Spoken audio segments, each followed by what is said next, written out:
Good evening and welcome to Tucker Carlson Tonight. Various news outlets are telling us that the Mueller report is finally on its way. We have no inside information about that, though we should say that apparently the White House believes it too. When Mueller's report does arrive, it will go first to the Attorney General and the Deputy Attorney General, and there's not much debate about what should happen after that. Democrats have demanded the release of the entire document. The president agrees with them. He said he'd like to see that report go public so that voters can assess it for themselves. Of course, we'll bring it all to you when that happens.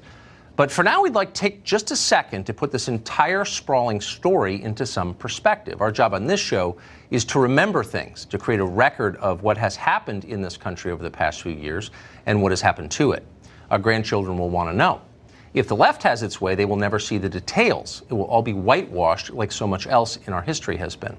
So let's recall, for the record, what the Robert Mueller investigation is all about, why we got a special counsel in the first place. The point was not to discover whether the president fudged deductions on his tax returns 30 years ago. It was not to find out whether he wanted to build another hotel in a foreign country. From its first day, the Mueller investigation was justified by a single question. Did Donald Trump collude with the Russian government to steal the 2016 presidential election? Did the president betray his country? For close to 3 years, Democrats have told us that, yes, he did do that. It's beyond the shadow of a doubt to me that if there was not collusion, there was at least the effort to collude. I think there's plenty of evidence of collusion or conspiracy in plain sight. There's more to be learned about it. I believe there's been collusion. It's starting to smell more and more like collusion. We saw cold, hard evidence of the Trump campaign, indeed the Trump family, eagerly intending to collude possibly with Russia. These are not minor charges, and if you grew up in this country, it is hard to shrug them off. Now, Maxine Waters is irrelevant. She's a living sideshow. But Nancy Pelosi is not. She is the Speaker of the House of Representatives. She's third in line to the presidency. Adam Schiff is the chairman of the House Intelligence Committee. He's privy to the most highly classified information our government has.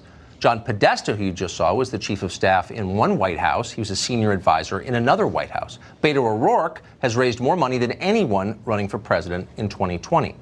These are not peripheral figures making these charges. They're the most serious people in the modern Democratic Party, and we took them seriously. We felt we had a duty to understand why they were calling the President of the United States a traitor. So we asked them. We interviewed a number of those people on this show. One of the most persistent accusers was Congressman Eric Swalwell of California. He's also a member of the House Intelligence Committee. If there was indeed evidence of collusion with Russia, Eric Swalwell would have seen it. Yet he never produced any, and we asked him repeatedly. Swalwell responded by accusing us of cutting him off on the air, of not letting him make his case. So finally, in frustration, we offered him a full half hour live on this show to tell us what the evidence was. If you have any evidence at all of collusion, any, and I don't care how small it is, I will give the floor to you, and I mean that, because I want to wrap this up. I'm sure you do too. So months later, Swalwell accepted our invitation. He came on the show, but he never produced a single piece of evidence that the Trump campaign colluded with anyone. Instead, he accused us of working for a foreign power. We'd asked Swalwell why the public couldn't see a memo related to the Russia investigation. Here's how he responded. In the case of today's memo, what specifically have I espoused that empowers threats to our country? You're peddling the narrative that the Trump administration is putting out, which also is the Putin narrative, because they're retweeting this with their Russian bots. If you're on the same side as WikiLeaks and Putin, I wonder, do you perceive if you're on the same side as WikiLeaks and Putin, you should take a step back and wonder, whose bidding are you really doing? So for asking to see a government document that he himself had seen, Congressman Eric Swalwell suggested that we were treasonous. There's been an awful lot of talk like that over the past couple of years. It has completely changed Washington. People in this city are now afraid. They watch what they say. They don't send emails. They worry about being denounced. Demagogues like Swalwell have terrified them. From the beginning of this investigation, there has been virtually no honest public debate about what is happening or what has happened. Watch this exchange from the early days of the administration. Congressman Adam Schiff came on this show. We asked a simple fact-based question about what we know and what we don't know. And it was, are we certain the Russian government hacked John Podesta's Gmail account? Here's how Adam Schiff responded. can you look right into the camera and say, I know for a fact the government of Vladimir Putin was behind the hacks of John Podesta's email? Absolutely. The government of Vladimir Putin was behind the hacks of our institution and the dumping of information. Of John Podesta's email. Not only in the United States, but also in Europe. Okay, you're not, you know what, you're dodging. And Tucker, no, look and say, I know they did. John Podesta's emails, they hacked those. And I think that Ronald Reagan will be rolling over his grave at you're carrying water for the Kremlin. I'm not carrying water for the you're a sitting member of Congress on the Intel Committee, and you can't say they hacked. You're gonna have to move your show to RT Russian television. So to this day, even the most basic, the most elemental questions about the claims in this Russia story remain unanswered. Meanwhile, we've upended our entire foreign policy. We put Americans in prison, all on the basis of charges nobody has been willing to prove. How do we know that, Congressman? Shut up, you're a Russian agent. The conspiracy hawks seem totally impervious to shame or reason. You couldn't debate them because they wouldn't engage. They just threw slurs. They felt no need to demonstrate that any of it was true.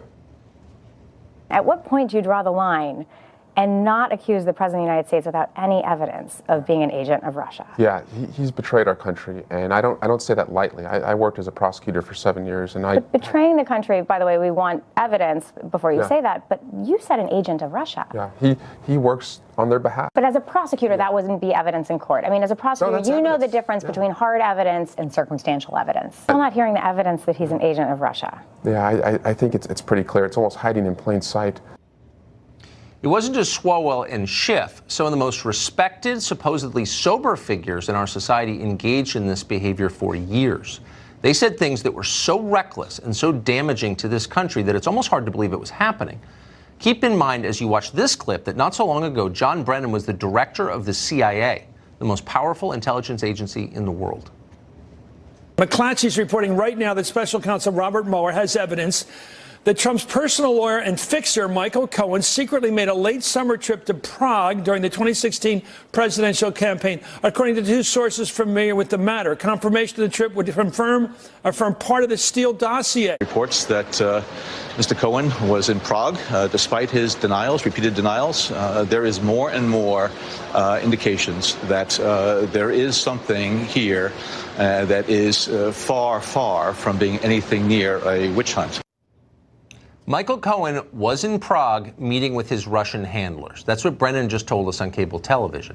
Now, you'd think if anyone would know that fact, it would be the director of the CIA. The CIA knows all. Except perhaps on this one question, Michael Cohen himself might know more. Cohen was asked directly about it when he testified before Congress. Cohen had no reason to protect Donald Trump. He had many reasons to hurt him. Here's what Cohen said. You have been to Prague? I've never been to Prague. Never have? I've never been to the Czech Republic. You might balance my time. At the same hearing, Cohen also told Congress that in all his years working as Donald Trump's personal attorney, one of the most intimate relationships in Donald Trump's life, he had never seen any evidence of collusion with Russia. Now, any fair person would consider that the beginning of the end of this story, case closed. But it was too late. By that point, the Russia investigation had become such a ratings bonanza for the cable news channels that they couldn't slow down. They had no incentive to admit defeat. They had no incentive to acknowledge reality. So they continued, as they had since the inauguration, as if this story was entirely real. Night after night, they brought us an endless parade of screamers, buffoons, and half-wits, all claiming knowledge of the conspiracy. Here, to pick one among 1,000 examples, is self-described intelligence expert Malcolm Nance delivering his analysis on MSNBC. When Benedict Arnold gave the plans to West Point to Major Andre, and they captured Major Andre, they did not have any real information linking those plans to Benedict Arnold other than the fact that he was in his presence at one point during that day. But everyone knew it was treason when they caught the man and they hung him. So at some point, there is going to be a bridge of data here that is going to be unassailable. Thanks for the history lesson, Mr. Nance. They hung him. Let's hang this guy. And after a while, after years of this, voters started to agree. Thanks to propaganda like what you just saw, 53% of registered voters now believe the Trump campaign, quote, worked with Russia to influence the 2016 election. Among Democratic voters, fully 67% believe that Russia somehow rigged the vote tally. Nobody's ever explained how exactly the Russians might have done that, but of course they did it. Russia rigged the election. CNN says so every night. There need to be consequences for this. Once the Mueller report appears and it becomes incontrovertible that whatever his faults, Donald Trump did not collude with the Russians, the many people who have persistently claimed on the basis of no evidence that he did collude with the Russians ought to be punished. Not indicted or imprisoned, obviously, but thoroughly shamed and forced to apologize. If Republicans spent 3 full years falsely claiming that Barack Obama colluded with the government of Iran, would those who claimed that ever work in media or politics again? That's a rhetorical question. Lying and recklessness should never be ignored. In 2003, the United States invaded Iraq on the premise that Saddam Hussein possessed massive stockpiles of chemical and biological weapons. Many of us believed it, but the claim was false. Thousands of Americans died. Trillions were wasted. Nobody was punished. To this day, Max Boot takes a paycheck from the Washington Post. Bill Kristol appears on MSNBC. John Bolton is this country's national security advisor. There were no consequences to their foolishness and their dishonesty. None. And so we started a series of eerily similar wars, all with entirely predictable results. Nobody learned anything. Will we learn anything from the Russia collusion hoax? Or will the same cast of liars and buffoons simply move on to the next scam? Climate change, the Green New Deal. We can't give you details. It's too important. Obey or else. That could easily happen. In fact, it will happen for certain, unless we remember exactly what we've just seen. Michael Caputo is a former Trump campaign advisor, and he joins us tonight. Mr. Caputo, if this report comes back, whenever it comes back, and shows or doesn't show collusion between the Russian government and the Trump campaign, you'll be owed an apology, no? I think so, but there's no office of, return of your reputation in the United States Capitol, and certainly not at the offices of MSNBC. Tucker, you look back, if you're caught in this jackpot like I am, and like Carter Page is, and J.D. Gordon and others who are mere witnesses and who have been ruined anyway, whose careers have been completely destroyed, whose families have been completely destroyed as marginal witnesses, you understand that there are real key players in the bowels of this thing. Like, for example, you talk about Brennan, you talk about these other players in front of everyone. We have players like Dan Jones. You know about Dan Jones. The Federalist published a great story by investigative journalist Paul Sperry.